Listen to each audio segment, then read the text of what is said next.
শুরু করছি পরম দয়ালু আল্লাহর নামে। রব্বি আউজুবিকা মিন হামাজাতি শায়াতিন। সালামুন আলাইকুম। তো এক ভাই প্রশ্ন পাঠিয়েছেন, ইসলামে যে সুন্নতে খাতনা করা হয়, এই সুন্নতে খাতনা করার বিধান কি আল কোরআনে আছে? আর এই সুন্নতে খাতনা করার বিধান কোন কিতাব থেকে চালু হয়েছে? এক ভাই প্রশ্ন পাঠিয়েছেন। যে ভাই প্রশ্ন পাঠিয়েছেন তাকে অসংখ্য ধন্যবাদ। আপনাকে প্রশ্ন পাঠানোর জন্য যারা শুনছেন আপনাদেরকেও ধন্যবাদ। তো দর্শক এবং শ্রোতা, আমরা কিন্তু সকলে শুনে শুনে মুসলমান হয়েছি, আমরা কিন্তু কেউ পড়ে মুসলমান হইনি। তো আমাদেরকে মুসলমান হলে চলবে না, আমাদেরকে হতে হবে মুসলিম, ঠিক আছে? তো সকলে কিন্তু বলে থাকে যে আমরা হচ্ছে ইমানদার, আমি হচ্ছে প্রকৃত মুমিন। কিন্তু কে ইমানদার আর কে মুমিন, কে মুসলিম, এর ঘোষণা কে দিবেন? আল্লাহ দিবেন। তো কে ইমানদার, কে প্রকৃত মুমিন, আমি এই বিষয়ে আলোচনা করেছি, যারা দেখেননি তারা দেখে নেবেন। আপনি ইমান নিয়ে আসলে হবে না, আপনাকে মুসলিম হতে হবে। কারণ ইমান আনা সহজ, মুসলিম হওয়া এত সহজ বিষয় নয়।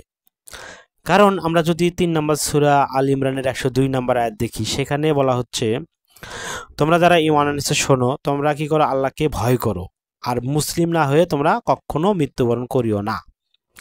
তাহলে আমরা এখানে দেখলাম যে ইমান নিয়ে আসলে হচ্ছে না, ইমান নিয়ে আসার পরে আপনাকে মুসলিম হতে হবে। আর মুসলিম শব্দের বাংলা অর্থ হচ্ছে নিজেকে আল্লাহর কাছে আত্মসমর্পণ করতে হবে। আর আল্লাহর কাছে আত্মসমর্পণ করার মানে হচ্ছে আল কোরআনের কাছে আপনাকে আত্মসমর্পণ করতে হবে। আল কোরআন আপনাকে যা বলে আপনাকে তাই করতে হবে। এখন আল কোরআন যদি আপনাকে বলে যে সুন্নতে খাতনা করার পর সে একজন মুসলিম হয়, সে আল্লাহর কাছে আত্মসমর্পণকারী হয়, তাহলে আপনি করেন, কোনো সমস্যা নেই।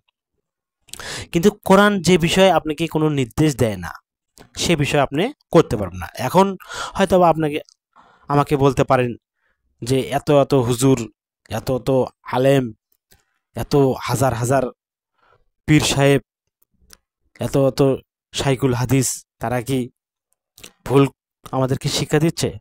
হ্যাঁ, অবশ্যই শিক্ষা দিচ্ছে। যদি আল কোরআনে না থাকে তাহলে অবশ্যই তারা মানব রচিত কিতাব থেকে যদি শিক্ষা দেয়, সেটি অবশ্যই ভুল। কারণ আল কোরআনের পরে আপনি অন্য কোনো কিতাব মানতে পারবেন না। কোরআন হচ্ছে একক কিতাব, কোরআন হচ্ছে আপনার পরিপূর্ণ একটি বিধান, এই কোরআনে সব কিছু আছে। এখন সুন্নতে খাতনা যদি আল কোরআনে না থাকে তাহলে আপনি মানতে পারবেন না। তো এই বিষয়ে কোরআন থেকে আমরা দেখব যে আল্লাহ আসলে মানুষকে মানে সর্ব উত্তম করে সৃষ্টি করেছে নাকি কিছু খুদ রেখে সৃষ্টি করেছে, এই বিষয়ে আমরা কোরআন থেকে দেখব। আর সুন্নতে খাতনা করার বিধান কোন কিতাব থেকে চালু হয়েছে আর কোন নবী থেকে চালু হয়েছে আমরা সেটাও দেখব, ঠিক আছে? তো যদিও আমাদের হাদিস মানার কোনো দরকার নেই, কারণ কোরআন হচ্ছে পরিপূর্ণ একটি বিধান। তো আপনাদের কাছে আমার কিছু প্রশ্ন, এই প্রশ্ন রেখে আমি আলোচনায় যাব। তো আমরা সকলে কিন্তু হুজুরের কাছে শুনে থাকি যে নবী মোহাম্মদ রাসূলুল্লাহ সে 40 বছর পর নবুয়ত পেয়েছে। তাহলে নবী মোহাম্মদ রাসূলুল্লাহ সে কি 40 বছর পর সুন্নতে খাতনা করেছিল? আর তার সাথে যারা ঈমান এনেছিল, যে সাহাবী, তারা কি এই সুন্নতে খাতনা করার পর তারা কি মুসলিম হয়েছিল? আর এই সাহাবারা কোন সাহাবীর দ্বারায় তারা সুন্নতে খাতনা করেছিল, এর উত্তরটা আমাকে দিবেন। আর রাসূল কোন সাহাবীর দ্বারা অথবা নিজে নিজে সুন্নতে খাতনা যদি করে থাকেন তাহলে সেই রেফারেন্সটি আমাকে দিবেন। যেমন আমরা বুখারী শরীফে দেখি, সেখানে ইব্রাহিম রাসূল সে নিজেই নিজের সুন্নতে খাতনা করেছিল। সেই হাদিসেও আমরা যাব যেখান থেকে আসলে এই সুন্নতে খাতনা করার বিধান চালু হয়েছিল। আমরা সেই হাদিস নাম্বারটি আপনাদেরকে বলে দেব, দেখাবো। তো দর্শক এবং শ্রোতা, আপনারা বলেন যে রাসূলের অনুসরণ করতে হবে 3 নম্বর সূরা আল ইমরানের 31 নম্বর আয়াতের আলোকে, যে রাসূল যেভাবে ঘুমিয়েছে, যেভাবে খানা খেয়েছে, যেভাবে প্রস্রাব পায়খানা করেছে, যেভাবে চুল আঁচড়েছে, যেভাবে দাড়ি রেখেছে, যেভাবে পাঞ্জাবি পরেছে, যেভাবে পায়জামা পরেছে, যেভাবে ওযু করেছে, যেভাবে মেসওয়াক করেছে, আমাদেরকে সেইভাবেই করতে হবে। তাহলে আমার প্রশ্ন, রাসূল 40 বছর পর সুন্নতে খাতনা করেছে আপনাদের কথা অনুযায়ী, আর আপনাদের সন্তানদেরকে আপনারা সুন্নতে খাতনা করাচ্ছেন হচ্ছে 7 বছরে, তাহলে কি রাসূলের অনুসরণ হলো? উত্তর হচ্ছে না। কেন হলো না? কারণ রাসূলের অনুকরণ তো আপনারা বুঝিয়ে থাকেন যে রাসূল যেভাবে যে কাজ করেছে সেভাবে আমাদেরকে করতে হবে। যেমন আমি কয়েকটি উদাহরণ দিয়েছি আপনাদেরকে, মেসওয়াক করা, দাড়ি রাখা, চুল আঁচড়া, খানা কিভাবে খেতে হবে, কোন হাত দিয়ে শুরু করতে হবে, এভাবে আপনারা বলে থাকেন। তো দর্শক এবং শ্রোতা, এখন আমার প্রশ্ন, আল্লাহর যদি এটি বিধান হয় তাহলে আল্লাহর বিধান কি দুই রকমের হতে পারে? যেমন এক রাসূল করতেছেন হচ্ছে 40 বছর পর, আর এক রাসূল করতেছেন হচ্ছে 80 বছর পরে, আবার আমরা আমাদের সন্তানদেরকে সুন্নতে খাতনা করাচ্ছি হচ্ছে 7 বছরে। তাহলে 3 রকমের বিধান হয়ে গেল।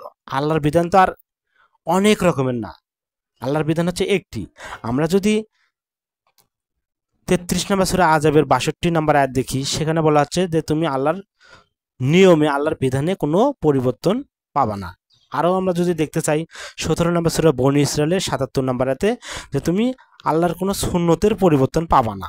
সুন্নতের সাথে কিন্তু আমরা পরিচিত আরবিতে, বাংলাতে কিন্তু না।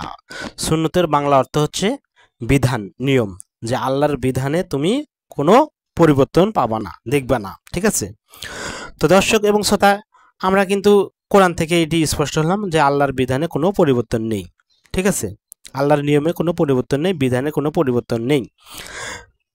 এখন আমরা যদি এই হাদিসগুলো নিয়ে চিন্তা করি তাহলে দেখতে পাই যে ইব্রাহিম রাসূল সুন্নতে খাতনা করতেছেন হচ্ছে 80 বছরে, আবার মোহাম্মদ রাসূল করতেছেন 40 বছরে, আর আমাদের জন্য হচ্ছে 7 বছরে। তাহলে এটি কয় রকমের বিধান হয়ে গেল? একটু চিন্তা করে আমাদের দেখার দরকার। তো আমরা এই বিষয়ে আল কোরআনকে জিজ্ঞাসা করব যে আল্লাহ কি মানুষকে নিখুঁতভাবে সৃষ্টি করেছেন নাকি খুদ রেখে সৃষ্টি করেছেন? এ বিষয়ে কোরআন কি বলে? আমাদেরকে কি সুন্নতে খাতনা করতে হবে নাকি করতে হবে না, এই বিষয়ে আমরা দেখব। যে সুন্নতে খাতনা করার পরে সে কি মুসলিম হয়? কোরআন কি বলে আসুন আমরা দেখি যে আল্লাহ মানুষকে কিভাবে সৃষ্টি করেছেন। তো আমাদেরকে সর্বপ্রথম যে আয়াতটিতে যেতে হবে, সেই আয়াতটি হচ্ছে 32 নম্বর সূরার আপনি 7 নম্বর আয়াত বের করুন।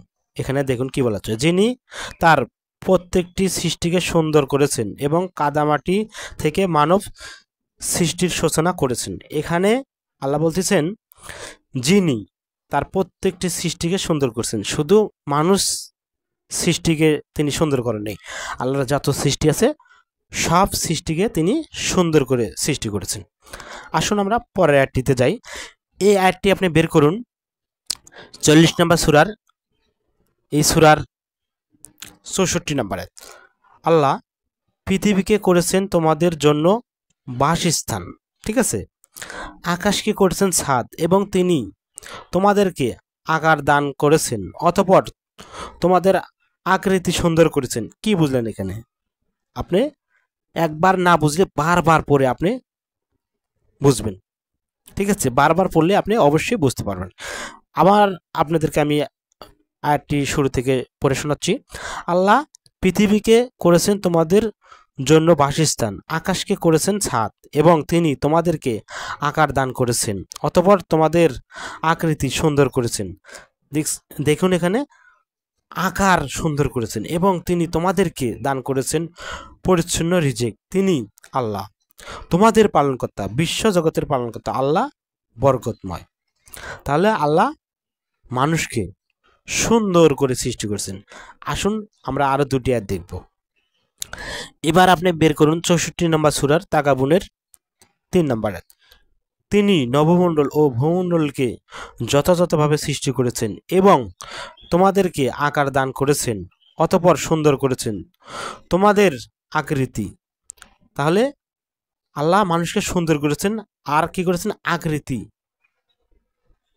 যার যতটুকু প্রয়োজন আল্লাহ তাকে সেভাবে দিয়েছেন। তারই কাছে প্রত্যাবর্তন করতে হবে আমাদেরকে। আরেকটি আসুন আমরা দেখি, এটি 95 নম্বর সূরার আপনি 4 নম্বর আয়াতটি বের করুন। আমি মানুষকে সৃষ্টি করেছি অতি উত্তম আকার আকৃতি দিয়ে, আল্লাহ এখানে বলতেছে না, মানুষকে সৃষ্টি করেছি অতি উত্তম আকার আকৃতি দিয়ে, যার যেটি প্রয়োজন আল্লাহ নিখুঁতভাবে সুন্দর করে, যার যতটুকু আকার দরকার, যেভাবে প্রয়োজন সেভাবে দিয়ে আল্লাহ মানুষকে সৃষ্টি করেছেন।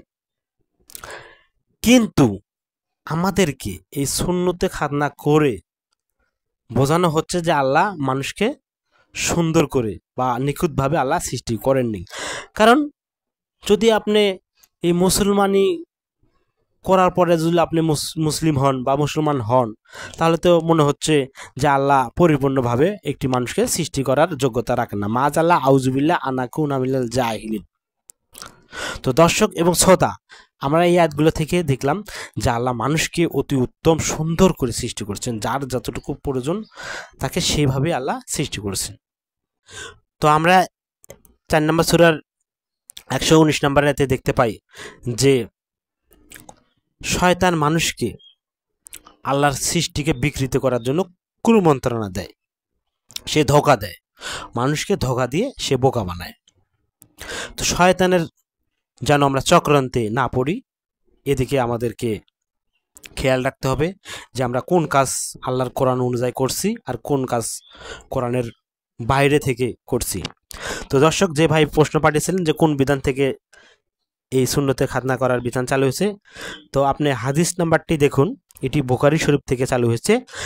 সহিহ বুখারী শরীফ ইসলামিক ফাউন্ডেশন থেকে এটি অনুবাদকৃত।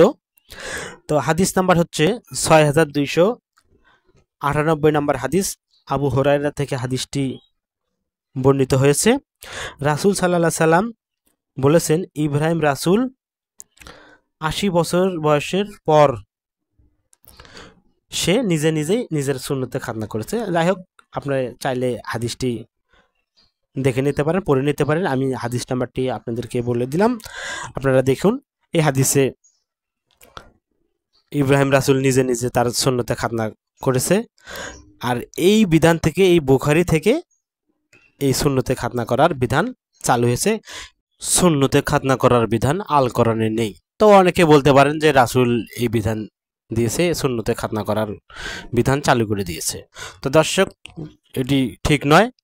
কারণ আমরা যদি 6 নম্বর সূরা আনামের 50 নম্বরে দেখি, 46 নম্বর সূরা 9 নম্বরে দেখি, যেখানে রাসূলকে দিয়ে আল্লাহ বিশ্ববাসীদেরকে জানাচ্ছেন যে আপনি বলুন, আমি রাসূলদের মধ্যে কোনো নতুন রাসূল নই, আমি জানি না আমার সঙ্গে কী ব্যবহার করা হয় আর তোমাদের সঙ্গেই বা কেমন ব্যবহার করা হবে, আমি তো তাই মেনে চলি যা আমার কাছে ওহি করা হয়।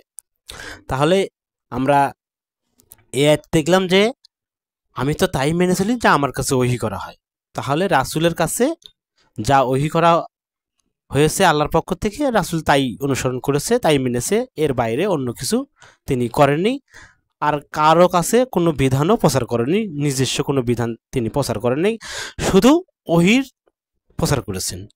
সেটি যদি আমরা দেখতে চাই 5 নম্বর সূরা মায়দার 67 নম্বর আয়াত, হে রাসূল, 50 দিন আপনার প্রতিপালকের পক্ষ থেকে যা অবতীর্ণ হয়েছে। তাহলে প্রতিপালকের পক্ষ থেকে কি অবতীর্ণ হয়েছে? আমরা কিন্তু সকলে এটি বিশ্বাস করি, জানি যে আল কোরআন নাজিল হয়েছে আল্লাহর পক্ষ থেকে, কোরআন ছাড়া অন্য কিছু নাজিল করা নেই। এর উত্তরটা যদি আপনি খুঁজতে চান বা জানতে চান যে আমরা কিভাবে বুঝবো, এর উত্তর আমি আপনাদেরকে দিচ্ছি। আপনি যদি প্রশ্ন করেন, উত্তর যদি আপনি না জানেন, আপনাদেরকে আমি এর উত্তর জানাচ্ছি কোরআন থেকে। আপনি দেখুন সূরা রহমানের আপনি 1 নম্বর আয়াত 2 নম্বর আয়াত পড়লেই বুঝতে পারেন যে রহমান যিনি শিক্ষা দেন মানুষকে কোরআন। আরও যদি দেখতে চান 27 নম্বর সূরা নামলের 6 নম্বর আয়াত, যে তাকে শিক্ষা দিয়েছে আল্লাহর পক্ষ থেকে কোরআন। আর রাসূল এর উত্তর নিজেই দিচ্ছেন আবার 6 নম্বর সূরা আনামের 19 নম্বর আয়াত, যে আমার প্রতি এই কোরআন ওহী করা হয়, আমি এ দিয়ে তোমাদেরকে সতর্ক করি এবং যাদের কাছে এই কোরআন পৌঁছে। তাহলে রাসূলের কাছে কোরআন ওহী করা হয়েছে, রাসূল নিজেই এই আয়াতে বললেন। এটি আল্লাহ তো বলবেন না যে আমার প্রতি এই কোরআন ওহী করা হয়।